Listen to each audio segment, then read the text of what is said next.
Hello there everyone, Percy speaking. Originally it was meant to be Thomas who introduced this instalment of the Branch 9 Engines audio, but sadly he can't speak to you all right now. He's had a spot of bother. As usual, he got cocky and boastful and ended up paying the station master an unwelcome visit at the breakfast table. His own fault, you ask me, but then again the cleaner was hardly Mr. Innocent either. Oh, anyway, here's what happened when Thomas came to breakfast.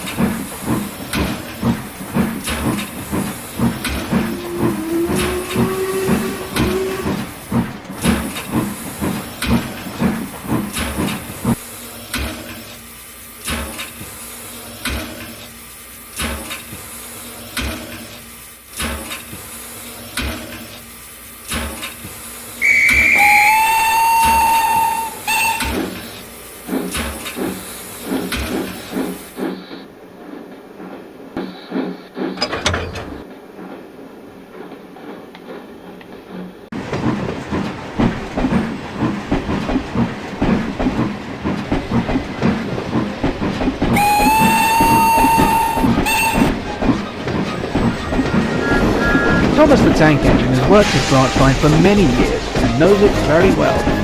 The driver and fireman often joke about how well Thomas manages, and one morning he overheard them.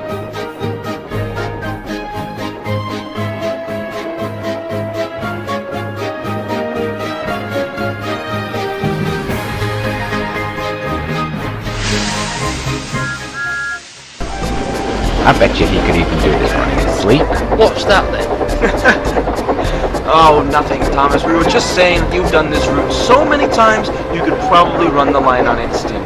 You know just where to stop, start, and whatever else. You can almost manage it without me. I have been here for a while. Maybe I could. Unaware of the fact that the driver was joking, Thomas became conceited, and later began boasting about it all to the others. Oh well, driver says I don't need him now. Don't be daft. Of course you need a driver. We all do. Who'd start you moving? And more importantly, who'd stop you? I'd never go without my driver. I'd be frightened. Ah, well, you see, that's the difference between us then, Toby, isn't it? You two are scared, but I'm not. No, I'm being sensible. You're just being silly. You never dare go out without your driver. It'll be far too dangerous. I would then. You'll see. You both will. Early the next morning, the firelighter arrived to get the engines ready for the day's work. Percy and Toby were still fast asleep, but Thomas was half awake, enjoying the warmth spreading through his boiler. All the while, he was still thinking about going out on his own. You know, it never fails to amaze me how much Sutton oil gets into these little nooks and crannies inside you, Thomas. Nearly time to go out and get the first passenger train ready. Oh, I wish I didn't have to wait until driver came though. Oh. Hang on a minute. Who said anything about waiting for silly old driver? He said I knew what to do. Now I'll show those two silly old stick in the muds. Thomas tried his first pistol, and then the other. Much to his surprise, he felt himself slowly beginning to move out of the shed. He won't be sleeping for much longer. I'll just go out, and then I'll stop, and wheesh! That'll be a wake-up call they'll never forget.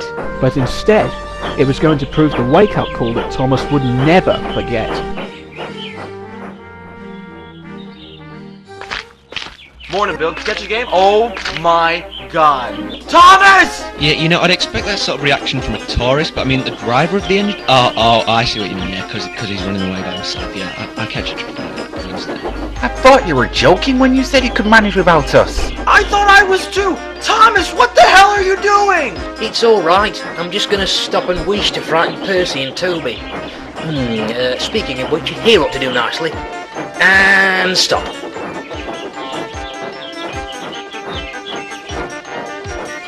Okay, then we'll just say that was a practice run. I'll try again. And stop. Uh-oh. You're not gonna be able to do anything, you stupid moron! You need me to pull the brake! Oh no! Surely the buffers will stop me. Yes, I'm sure they will. But the siding had no buffers. It just ended at the roadside adjacent to a row of houses. Huh? Oh, Toby, look! Thomas more than proved us wrong. He's out on his own. What? Why, so he is, Percy. Goodness me, that's amazing. By now, Thomas certainly didn't think so.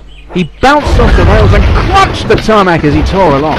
He was headed straight for the station master's house. And whilst all this was going on... Would you like some more tea, dear? Yes, dear, that would be lovely. More eggs, dear? Yes, dear, that would be lovely. Would you like me to take the paper off you and batter you over the head with it? And then drip you in oil? Dear? Yes, dear, that would be lovely. Oh, you bloody typical man. You're lucky you got a sweet ass. Money and railway insurance. Every other horseman here could get destroyed by any train coming through a wall. But I can get money off you. That's the only reason why I'm staying.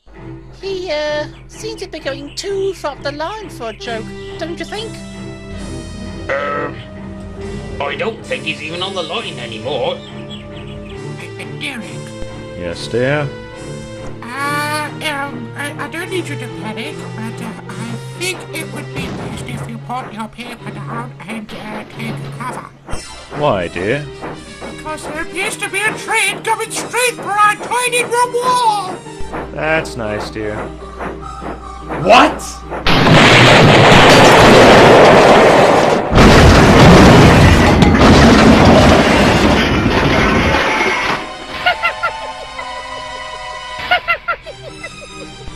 Goodness gracious me! There's an engine in my dining room! Yes, didn't I just say this is exactly what the council was on about?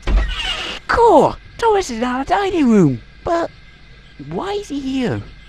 I know what you mean. I keep asking myself the same question. Well, it'd hardly be Mother's cooking anyway. Shut up the pair of you before I give you a quick hiding around the ears.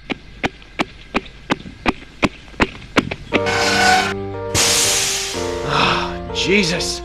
I've shut off your steam and applied your brakes. You didn't honestly think you could go out on your own, did you? What are you, like a kid who's 16?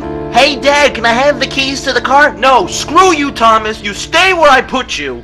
I blame you for this, you know. You made it sound such a good idea. I thought I'd give it a try. Mind you, I must admit, I wouldn't be all that keen to try it again. Obviously not. The station master's wife certainly wasn't best pleased as she lifted the plaster-peppered plates off the table and carried them through to the kitchen. Oh, yeah, miserable engine. Just look at the state of my dining room. It's covered in dust.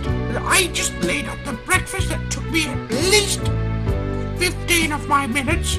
Look at the state of this breakfast. This was a sausage at one stage. But look at it now, it's like some sort of ash blob.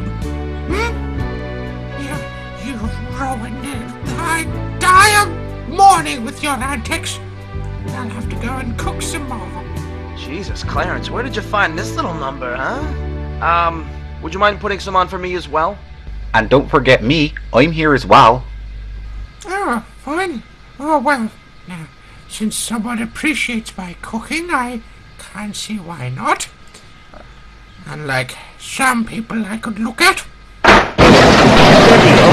Violet, we're lucky to have the house still standing. Don't contribute to any further destruction, will you, dear? Blimey, I thought the wall was going to cave in just then. I hope it holds up till I'm rescued. Thomas stood feeling very sorry for himself all morning. No one came to help for a long time. They were all much too busy. Eventually, by the time the station master's wife had finished cooking and fed the 20-strong workforce several times over, the workmen began to prop up the house with strong poles and lay rails through the garden. The Scottish twins were very surprised when they saw Thomas. Well. How did you manage to get yourself into this mess then? He thought he could run by himself, that's what! Huh, I knew he couldn't manage without his driver and fireman. Ah, right.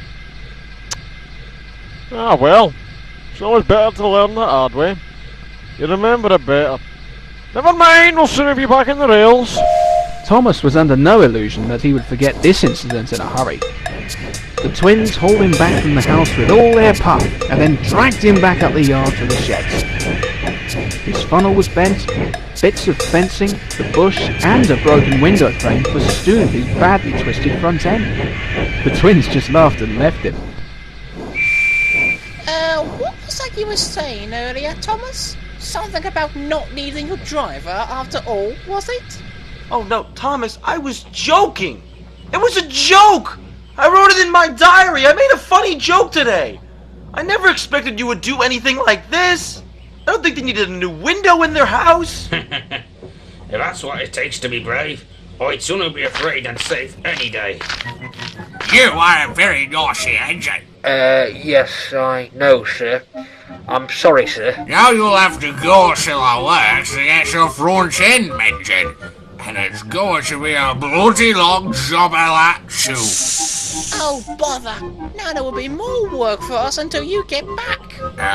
Not quite, Percy. You see, I'm going to bring in a diesel rail car called Daisy to do Thomas's work.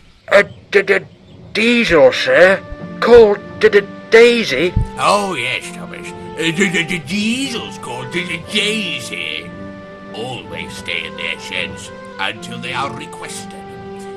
Diesels never go gallivanting off to breakfast in station masters' houses. No matter how delicious the array of bacon and toast is.